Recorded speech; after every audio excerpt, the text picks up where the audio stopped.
बिस्मिल्लाहिर्रहमानिर्रहीम। अस्सलाम वालेकुम व्यूअर्स, क्या हाल है जी। तो आज हम बनाने लगे हैं भिंडी हमने जो है ना, जिस तरह मैंने आपको पहले दिखाई वैसे नहीं काटनी, इस तरह से हमने काटनी। जैसे साइडिंग काट के बीच में से कट लगा के दो कर देने। इधर हमने घी गर्म होने के लिए रख दिया। इधर हमने जो है ना भिंडी अच्छी तरह से काट ली। 1 किलो भिंडी है मेरे पास। इसके अंदर हम डालेंगे कुटी हुई लाल मिर्च के 2 खाने के चम्मच। ये अचारी भिंडी आज हम बना रहे हैं, मसाले वाली अचारी भिंडी। इसके अंदर नमक डालेंगे, 1 खाने का चम्मच नमक डाल दिया, आधा खाने का चम्मच हल्दी डाल दिया। डाल के इसको हमने जो है ना, इसके अंदर ज़ीरा डालना है साबुत। हमने इसके अंदर बाकी मसाले जो है ना, पिसा हुआ गरम मसाला, ये वो दूसरे मसाले नहीं डालने। और इसके अंदर पिसा हुआ धनिया डालना हमने। डाल के तो इसको अच्छी तरह से हमने हाथ की मदद से मिक्स कर लेना। पूरी भिंडी को अच्छी तरह से हमने मिक्स करना है।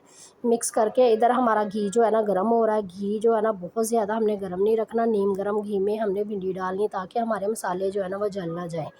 तो इसके अंदर घी हमारा देख रहे हैं ना कि बहुत ज़्यादा कड़क गर्म नहीं था। इसके अंदर हमने भिंडी डाल दी, साथ ही जो इसके अंदर मसाले लगे हुए थे वो डल के इसको हल्की आंच पे हमने हल्की आंच पे इसको फ्राई करना। फ्राई इतना करना है कि ये जले भी ना और बहुत ज़्यादा गोल्डन कलर भी ना हो इसका।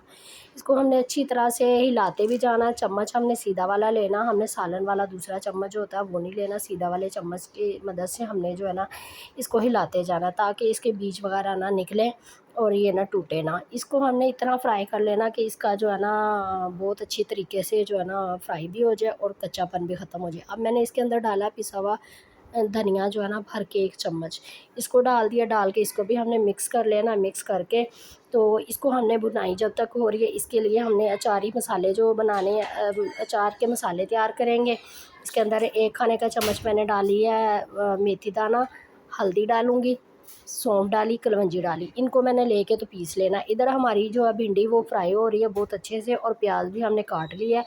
अब तकरीबन 1 किलो के अंदर ना आधा किलो प्याज मैंने डाली है।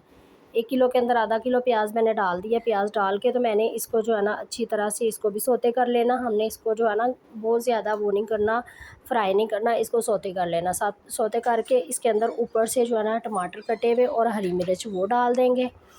तो बाकी जो हमने जो मसाला तैयार किया हुआ था इसको मैंने पीस लिया। पीस के तो वो इसके अंदर दरदरा पीसना, पीस के तो वो इसके अंदर मैं डालूँगी। डाल के तो इसको हमने जो है ना इसको पकने के लिए रख देना है। इसके अंदर पानी का छींटा भी नहीं जाएगा। इसको हमने इसी तरह से ही पकाना है, बिल्कुल स्लो आंच कर देनी है, हल्की आंच पे इसको पकाना है और ढक देना है। तकरीबन 10 से 15 मिनट के बाद हल्की आंच पे इसको दिखाऊंगी मैं आपको, हल्की आंच पे छोड़ के, और दिखाऊंगी आपको कि ये कैसा इसका जो है ना कलर हो गया और कैसे पक के तैयार होगी। ये देखें, भिंडी हमारी जली भी नहीं है, नीचे से लगी भी नहीं है। प्याज भी हमारी पक गई, इसका कच्चापन प्याज का बिल्कुल ख़त्म हो गया और हमारी मसालेदार अचारी भिंडी बनकर तैयार होगी। इसके अंदर साबुत हरी मिर्च भी मैंने डाली थी, वो बहुत ही मज़े की लगती है हरी मिर्च इसके अंदर। तो भिंडी हमारी बनकर तैयार होगी। तो जो भी बस आज की हमारी रेसिपी आपको कैसी लगी मुझे ज़रूर बताना। सफ़ियान अहमद देसी पकवान को सपोर्ट करें, दुआओं में याद रखें। तो ये देखें व्यूवर्स, हमने जो है ना भिंडी निकाल ली है। ये बहुत ही मज़े की और टेस्टी बनती है, इसमें खटास भी आ जाती है, और जो बच्चे नहीं खाते भिंडी वो इस तरह से वो भिंडी भी खा लेते हैं। तो जो जी व्यूवर्स, आप मुझे ज़रूर बताइएगा आज की मेरी रेसिपी कैसी लगी। दुआओं में याद रखना। अल्लाह।